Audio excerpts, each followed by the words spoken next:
Christmas ewe की वो डरावनी रात जब सांता के भेस में आर्ट द क्लाउन ने हैवानियत की सारी हदें पार कर दी। टेरिफायर 3 की ये कहानी इतनी ब्रूटल है कि इसे देखने के बाद आप विकी और सियाना के हर एक राज को जानना चाहेंगे। तो तैयार हो जाइए एंजल और डीमन की इस अंतिम जंग को हिंदी में समझने के लिए। कहानी की शुरुआत क्रिसमस ईव पर होती है। घर में एक कपल आराम से सो रहा था, तभी उनकी बेटी आती है। वह माँ को जगाकर बताती है कि छत से किसी के चलने की आवाज आ रही है। माँ उसे ये कहकर सुलाने ले जाती है कि शायद कोई चूहा या जानवर होगा। बच्ची पूछती है कि सांता भी तो हो सकते हैं क्योंकि क्रिसमस है। माँ हाँ कहती है तो बच्ची सांता के लिए दूध और कुकीज रखने को कहती है। माँ वादा करती है और उसे सोने के लिए कहकर रसोई घर में दूध और कुकीज रख देती है। वापस लौटते समय वह दरवाजे को खुला देखती है। सोचती है कि पति बंद करना भूल गए होंगे। वह दरवाजे को ताला लगाती है और कमरे में आकर पति से कहती है कि सुबह बेटी के उठने से पहले सांता बनकर दूध कुकीज खा लेना। पति मान जाता है और वे सो जाते हैं। उधर बेटी को नींद नहीं आ रही थी और उसे घर के अंदर दोबारा आवाजें सुनाई दी। तीसरी बार आवाज आने पर वह नीचे देखने गई और वहाँ सांता को खड़ा देखती है।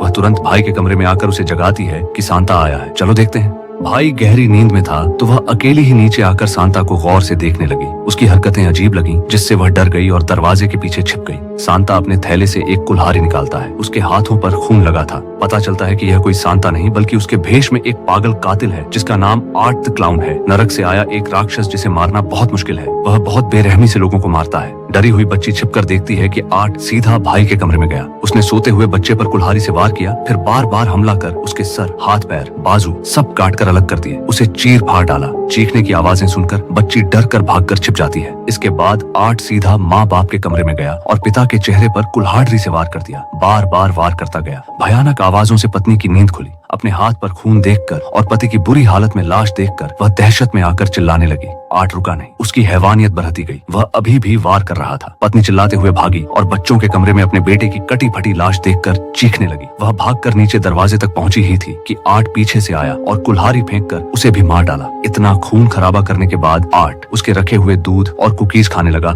और खून से सनी प्लेट्स भी साफ की। अलमारी खोलकर देखने पर वहाँ छिपी बच्ची दिखी। आर्ट की हैवानियत फिर जाग उठी और उसने बच्ची को भी बेरहमी से मार डाला। कहानी अब 5 साल पहले चली जाती है। आर्ट ने इसी तरह खून खराबा किया था। उस जगह पर एक पुलिस अधिकारी को सर कटी हुई लाश मिली। वह पुलिस टीम को बुलाता है। जैसे ही वह जांच के लिए आगे बढ़ता है, आर्ट बिना सिर के फिर से जिंदा उठ खड़ा हुआ और पीछे से अधिकारी को पकड़ लिया। अधिकारी ने गोली चलाई पर कोई असर नहीं हुआ। आर्ट ने अधिकारी को मारकर उसका कटा हुआ सर अपने सिर की जगह पकड़ा और एक ट्रेन में चला गया जहाँ सिर्फ एक औरत थी। वह उसे डराता है। औरत डर जाती है। अगले दृश्य में एक पागलों की जेल दिखाई जाती है। सुरक्षा गार्ड को एक नर्स की चीखने की आवाज आती है। जाकर देखने पर भयानक नजारा था। वहाँ की एक पागल मरीज जिसका नाम विक्की था, उसने आर्ट का सर पैदा किया था क्योंकि वह गर्भवती थी। बच्चे की जगह आर्ट का सर पैदा हुआ जो नर्स को मारकर अजीब तरीके से उसकी लाश खा रहा था। आर्ट ने विक्की के साथ भी ऐसा ही किया था जिससे शायद वह संक्रमित हो गई थी। उसका चेहरा बुरी हालत में था और वह अब अपने ही शरीर का हिस्सा खाए जा रही थी, जिससे पता चलता है कि वह भी आर्ट की तरह क्रूर बन गई है। दीवार पर उसने दिल बनाकर उसमें विक्की प्लस आर्ट लिखा था, जिससे वह आर्ट की साथी बन गई थी। सुरक्षा गार्ड देखता है कि आर्ट की सर कटी हुई लाश भी वहाँ आ गई है। इससे पहले वह कुछ करता, विक्की ने गार्ड पर हमला कर दिया। दोनों मिलकर हैवानियत दिखाने लगे। विक्की ने गार्ड के मुंह में हाथ डालकर उसका जबड़ा उखाड़ दिया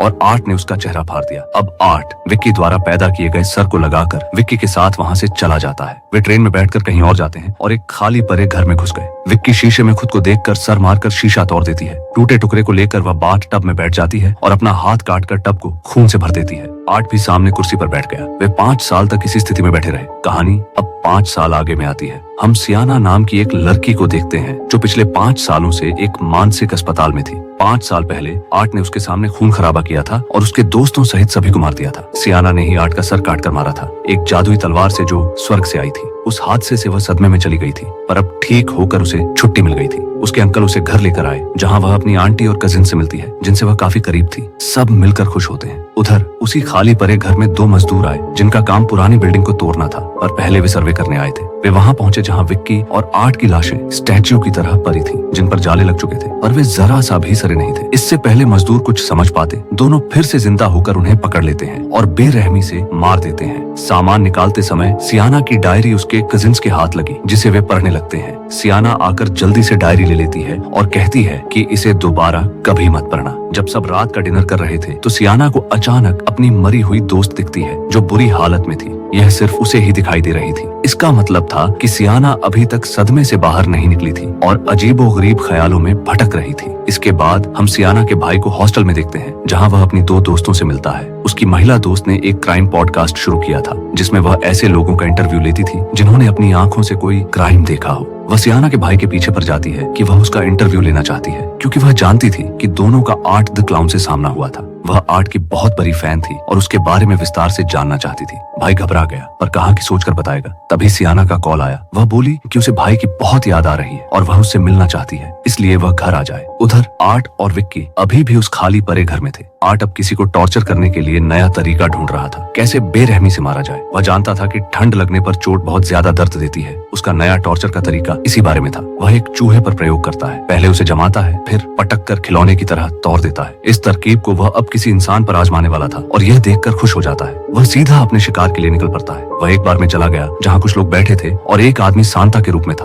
पहले तो आर्ट अच्छे से हंसी मजाक करते हुए उनसे बात करता है, लेकिन फिर धीरे धीरे अपने ट्रिक्स दिखाते हुए उन्हें परेशान करने लगता है, जैसे वह अपने शिकार को तंग करता है। तंग आकर जब वे लोग आर्ट को मारने के लिए आगे बढ़े तो वह तुरंत नरक से बंदूक निकालकर उन सबको गोली मारकर मार देता है, सिर्फ उस आदमी को छोड़कर जिसने सांता के कपड़े पहने थे। आर्ट उसी को टॉर्चर करने वाला था। वह सबसे पहले उसे कुर्सी पर बांध देता है, फिर उसके शरीर को बर्फ से जमाने लगता है। आखिर में वह हथौड़ा निकालकर उसे टॉर्चर करने लगता है जैसे किसी स्टैचू को तोड़ रहा हो और बेरहमी से उसे मार देता है। सियाना को अपने भाई का एक पुराना पत्र मिलता है जिसमें उसने लिखा था कि कभी कभी डेमंस हमारी दुनिया में घुस आते हैं जो नरक से आए होते हैं। वे आसानी से नहीं बल्कि किसी मरे हुए इंसान की मदद से ऐसा करते हैं। ऐसा इंसान जिसकी हाल ही में मौत हुई हो और वह बहुत बुरा इंसान भी रह चुका हो। अगर राक्षस हैं तो उनके टक्कर के एंजल्स भी जरूर होंगे जो उन्हें आसानी से खत्म कर सकते हैं। पत्र में यह भी लिखा था कि उन्हीं में से एक फरिश्ता सियाना ही है, तभी तो उसने आर्ट द क्लाउन को मार डाला था और अगर फिर से कोई राक्षस आ भी गया तो वही उसे मार सकती है। इसके बाद हम सियाना और उसके कजिन्स को एक मॉल में देखते हैं जहाँ सियाना को लोगों की चीखने चिल्लाने की आवाजें आती हैं। उसे खतरे का एहसास होने लगता है कि कहीं आर्ट वापस तो नहीं आ गया।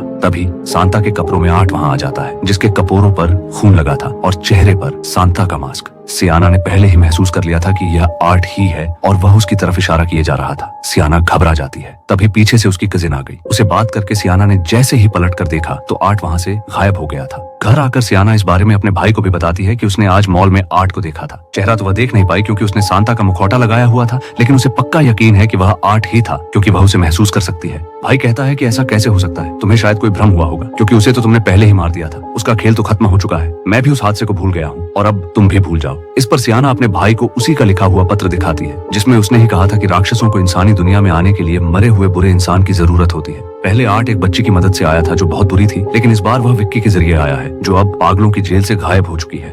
भाई सुनकर घबरा गया, पूछता है कि अब हमें क्या करना चाहिए, पुलिस के पास जाए या इस शहर को छोड़कर भाग जाए या अंकल आंटी को इस बारे में बता दें। सियाना कहती है कि उन्हें बताने का कोई फायदा नहीं होगा, वे उसकी बातों पर यकीन नहीं करेंगे क्योंकि वे तो उसे पहले ही पागल समझते हैं। अब किसी भी तरह उसे वह जादुई तलवार ढूंढनी होगी जिससे वे उन राक्षसों को हरा सकते हैं। उधर आर्ट मॉल में सांता बनकर बैठ जाता है। उसने उस आदमी को मार दिया था जो सांता बना हुआ था और उसकी दाढ़ ही को खाल के साथ ही निकालकर उसने अपने चेहरे पर लगाया हुआ था। वह एक बच्ची को गिफ्ट देता है। उसे देखकर बाकी बच्चे भी उसके पास चले गए और आर्ट सभी बच्चों को उपहार देने लगा जिससे उसका पूरा थैला खाली हो गया। बच्चों की माँ देखती है कि यह कैसा सांता है, अजीब सा, जो काफी डरावना दिख रहा है। बाकी लोग भी ध्यान देते हैं कि यह वह सांता नहीं है जो पहले वहाँ बैठा हुआ था, इसलिए सुरक्षा गार्ड आकर आर्ट को वहाँ से भगा देते हैं। लेकिन तभी वहाँ पर बहुत ही भयानक चीज देखने को मिलती है। असल में वह उपहार जो आर्ट ने बच्चों को दिए थे उनमें बम थे। जैसे ही बच्चे अपने अपने उपहार खोलते हैं वहाँ पर जोरदार धमाके हो जाते हैं जिससे मॉल के सभी लोगों की मौत हो जाती है और पूरा मॉल धमाके से उड़ जाता है। सियाना ने वह तलवार ढूंढ ली थी जिसे वह एक उपहार के बक्से में रखकर कहीं पर छिपा देती है। उसे ऐसा करते हुए उसकी कजिन ने देख लिया था। उसी समय उसकी कजिन के मुंह से यह निकल जाता है कि आपको सीरीज पसंद है ना।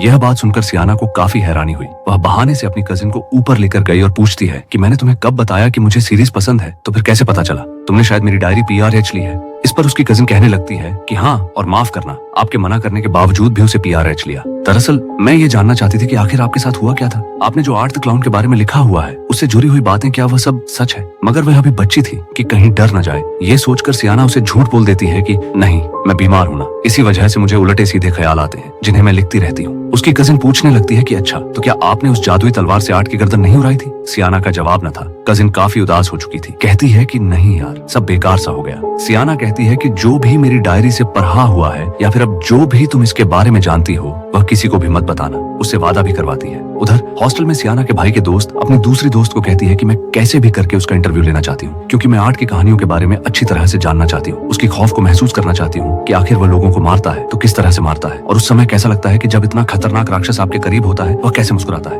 अब आर्ट, जो पहले से ही हॉस्टल में घुसा पड़ा था, छिपकर उन दोनों की बातें सुन लेता है और सोचने लग जाता है कि यह लड़की जो मांग रही है वह उसे दे ही देते हैं। सियाना टीवी पर कई खबरें देख रही थी, जहां उस मॉल में होने वाले धमाकों के बारे में बताया जा रहा था। गवर्नमेंट को ऐसा लगने लग जाता है कि शायद यह आतंकवादी हमला है, लेकिन सियाना को अच्छे से पता चल चुका था कि यह कोई दुश्मन का हमला नहीं है, बल्कि उसी आर्ट द क्लाउन का काम है। इसलिए वह घबरा जाती है। उसे अपने भाई की फिक्र होने लगी। फौरन फोन करके उसे इस बारे में बता दी और जल्दी से घर आने को कहने लग जाती है। उसका भाई तलवार के बारे में जब पूछता है तो वह कहती है कि हाँ, मेरे पास है, तुम बस जल्दी से घर आ जाओ। अब उनके अंकल हॉस्टल जाते हैं सियाना के भाई को लेने के लिए। बाथरूम में वही लड़के यानी सियाना के भाई का दोस्त और उसका दोस्त दोनों साथ में थे कि तभी यहाँ पर बड़ी ही आराम से आर्ट आ जाता है। वह अपने एक छेनी से उन पर वार कर देता है। उसके दोस्त पर पहले वार करता है, जिसके बाद लड़की के सर पर हमला करके उसकी जान ले लेता है। यहाँ पर आर्ट रुकने का नाम ही नहीं ले रहा था। उसे तब तक मारता रहा जब तक उसके चेहरे का हुलिया न बिगड़ जाता। अजीब बात तो यह थी कि वह लड़की अभी भी जिंदा थी। उसे आखिरी वक्त में आर्ट उसे मुस्कुराते हुए दिखाता है कि मैं ऐसे मुस्कुराता हूँ, और कहता है कि देखो, मैंने तुम्हारी ख्वाहिश को पूरा कर दिया, अब तो मैं तुम्हारे पास में ही हूँ, लो कर लो मुझे महसूस। यह कहने के बाद फाइनली वह उसे जान से मार देता है। अपने चश्मे को उतार कर उसकी लाश को लगा देता है। वहीं बगल में एल डेडेकी का दोस्त दर्द से तड़प रहा था। उसे देखकर आर्ट के अंदर का शैतान जाग जाता है। वह अपने छेनी की मदद से उसे बीच से काटते हुए उसके शरीर के 2 टुकड़े कर देता है और बहुत ही दर्दनाक मौत उसे दे देता है। सियाना की नींद एक डरावना सपना देखकर खुल जाती है। जागने के बाद वह देखती है कि अभी तो रात के 2 बजे हैं और उसके अंकल आंटी अभी तक जाग रहे हैं, क्योंकि उसे उनकी बातें करने की आवाज आती हुई सुनाई दे रही थी। सियाना जब नीचे चेक करने के लिए जाती है तो वह यह देखकर डर जाती है कि वह उसकी अंकल आंटी नहीं बल्कि विक्की थी, जो उनकी आवाजें निकाल रही थी। जबकि आर्ट ने उसके अंकल को बहुत ही ब्रूटल तरीके से मार दिया था। उसने उनका सर काटकर बाकी के बचे हुए शरीर को दीवार पर कीलों की मदद से लटका दिया था। फौरन आर्ट एक हथौड़े को लेकर सियाना पर हमला करने के लिए आगे बढ़ा। हालांकि वह भी उसका मुकाबला करने के लिए कोशिश तो करती है, लेकिन बिना तलवार के वह उससे लड़ एडीडीएच नहीं सकती थी। इसीलिए वह तलवार लेने की कोशिश में लग जाती है कि तभी पीछे से आर्ट आकर हथौड़े से हमला करके उसे बेहोश कर देता है। सियाना को जब होश आया तो वह खुद को कुर्सी से बंधा हुआ देख पाती है और सामने उसकी आंटी को भी उसी के जैसा बांधा हुआ था। बीच में टेबल पर कागज पेपर में किसी चीज को लपेट कर रखा हुआ था। तभी विक्की आंटी के पास जाकर उनके मुंह का टेप हटाती है। वह रोते हुए पूछने लग जाती है कि मेरी बेटी कहाँ है और उसके साथ तुमने क्या किया है। इस पर विक्की आर्ट को कहकर उस चीज पर से कागज को हटा देती है। दरअसल वह एक पिंजरा था जिसमें किसी का कटा हुआ सर था। उसे चूहे चुन चुन कर खाए जा रहे थे। मांस उस पर दिखाई भी नहीं दे रहा था। वह खोपड़ी जैसा लग रहा था, इसीलिए पहचान में ही नहीं आ रहा था कि आखिर ये किसका सर है। आंटी रोते हुए कहने लग जाती हैं कि नहीं, ये झूठ है, मुझे यकीन नहीं है तुम्हारी बातों पर, यह मेरी बेटी का सर नहीं है, ऐसा नहीं हो सकता। जिसके बाद वे उन्हें भी टॉर्चर करने लग जाते हैं। वे दोनों जबरदस्ती उनके मुंह में एक बड्ढे से पाइप को डालने लगे, फिर उसी पाइप के जरिए उनके मुंह में चूहा डालने लग जाते हैं। फिर विक्की आंटी का गला काटकर चूहे को वहां से निकालने लग जाती है और इस तरह से सियाना के आंखों के सामने ही उसकी आंटी को दोनों काफी क्रूर तरीके से मार देते हैं। फिर विक्की सियाना के सर पर कांटों का ताज पहनाती है। वह उसे कहने लग जाती है कि हाँ, सच में ये सर तुम्हारे कजिन का तो नहीं है। जिसके बाद वह सियाना के कजिन को वहां पर लेकर आती है। फिर आर्ट उस सर की आंखों में चश्मा लगा देता है, जो इसका मतलब यह था, जो साफ साफ इशारा कर रहा था कि यह सर किसी और का नहीं बल्कि सियाना के भाई का था। यह पता चलते ही सियाना के तो होश ही गायब हो जाते हैं। वह पागलों की तरह चिल्लाने लग जाती है। उसे चुप करवाते हुए विक्की कहती है कि यहाँ पर कोई भगवान नहीं है। उसके गले को घोंटने लग जाती है। ऐसा करके सियाना के भगवान पर यकीन और उसके हिम्मत को तोड़ना चाहती थी ताकि वह उसे अपने कंट्रोल में कर सके। लेकिन सियाना इतनी मजबूत रही कि न तो उसका उसके भगवान से यकीन टूटा और न ही वह अपना हिम्मत टूटने दे रही थी। इसीलिए विक्की पूरी ताकत लगाकर कोशिश करने के बावजूद भी उसे अपने नियंत्रण में नहीं कर पाती और अब वह सियाना के सामने उसके कजिन को भी मारना चाहते थे। इसीलिए आर्ट उसके गर्दन पर चाकू रख देता है। लेकिन तभी सियाना के कजिन को एक आइडिया आ जाता है। वह कहने लगी, अच्छा आप दोनों फरिश्ते हो ना, तो प्लीज मेरी मांगी हुई ख्वाहिश को पूरी कर दो, जिसके बाद तुम दोनों खुशी खुशी से मुझे मार देना। मरने से पहले मैं अपना एक उपहार खोलना चाहती हूँ। जिस पर दोनों उसकी बात मान लेते हैं। पता चलता है कि यह तो वही बक्सा था जिसमें सियाना ने वह तलवार रखी हुई थी, क्योंकि उसकी कजिन अच्छी तरह से जानती थी कि इन दोनों राक्षसों को कैसे मारा जा सकता है, यानी इसी तलवार की मदद से। साथ ही वह कहती है कि वह बक्सा कोई और नहीं बल्कि सियाना खोलेगी। इसीलिए सियाना को वह उपहार बक्सा दे दिया जाता है। लेकिन इससे पहले वह खोलती, आर्ट उसके हाथों पर वार करके उसकी चारों उंगलियों को तोड़ देता है। लेकिन किसी तरह तकलीफों में होते हुए भी वह उस बक्से को खोलने में कामयाब हो जाती है। हैरानी की बात तो यह थी कि उसके हाथ भी अपने आप ही ठीक हो जाते हैं, क्योंकि उसके हाथ वह जादुई तलवार जो लग गया था और अब उसकी बारी आ चुकी थी। वह सीधा तलवार निकालते हुए आर्ट का गला ही चीर डालती है। फिर तलवार को विक्की की तरफ फेंककर उसके चेस्ट के आर पार कर देती है। तलवार को निकालकर उसके मुंह में दोबारा से मारती है, जो उसके मुंह से आर पार हो जाता है और आखिर में उसके सर को उसके धड्डी एज से अलग कर देती है और वहीं पर विक्की का खेल ही खत्म कर देती है। लेकिन तभी आर्ट छेनी लेकर आ जाता है, पर अब उसके पास तो वह जादुई तलवार थी, इसीलिए वह आर्ट का सामना करते हुए उसे टक्कर देने लग जाती है और उसके हर वार को रोकती रहती है और इस तरह से उनमें खतरनाक लड़ाई होने लग जाती है। यहाँ पर सियाना उस पर भारी पड़ गिरने लग गई। वह उसके पेट में तलवार घुसाकर उस दीवार के साथ लगा देती है और तभी अचानक से विक्की का खून तेजाब बनकर बहने लग जाता है, जिससे वहाँ की जमीन गलकर फटने लग गई। अब जहाँ पर सियाना की कजिन खद्दी हुई थी, उसके ठीक नीचे से हेल का रास्ता खुल गया, जहाँ उसकी कजिन गिरने लग गई और वह दीवार को पकड़ डिकारी एच कर लटक जाती है। उसे मुसीबत में देखकर सियाना आर्ट को छोड़कर अपनी कजिन को बचाने के लिए चली गई। वह तलवार को पकड़ पचेज कर उसे ऊपर आने को कहती है, लेकिन उसके कजिन का हाथ फिसल गया था, जिस वजह से सियाना का भी हाथ फिसल जाता है और उसकी कजिन तलवार के साथ ही नरक में गिर जाती है। यह देखकर सियाना को बहुत ही दुख हुआ, लेकिन वह खुद से वादा करते हुए कहने लग जाती है कि मैं नरक में जाऊंगी, अपनी कजिन और तलवार को वापस जरूर लेकर आऊंगी। लेकिन तभी वह देखती है कि आर्ट तो वहाँ पर नहीं है, खिड़की भी खुली पड़ी थी, जिसका साफ मतलब था कि वह अब वहाँ से भाग चुका था, जो बहुत ही बुरी खबर थी। इसके बाद हम बस में एक लड़की को देखते हैं जो राक्षसों वाली किताब पढ़ रही थी और तभी आर्ट भी उस बस में आकर बैठ गया और उस लड़की को डराने लग जाता है। यानी खून खराबे का सिलसिला एक बार फिर से शुरू होने वाला था और आर्ट को रोकने के लिए सियाना को नरक में जाना ही होगा, जहाँ से वह जादुई तलवार को लेकर आएगी और आर्ट का खात्मा करने के लिए एक बार फिर कोशिश करेगी। इसी भयानक एंडिंग के साथ ये फिल्म भी यहीं पर खत्म हो जाती है। अगर आपको यह कहानी पसंद आई है तो ऐसी और कहानियों के लिए हमारे चैनल को सब्सक्राइब करना न भूलें। मिलते हैं अगली वीडियो।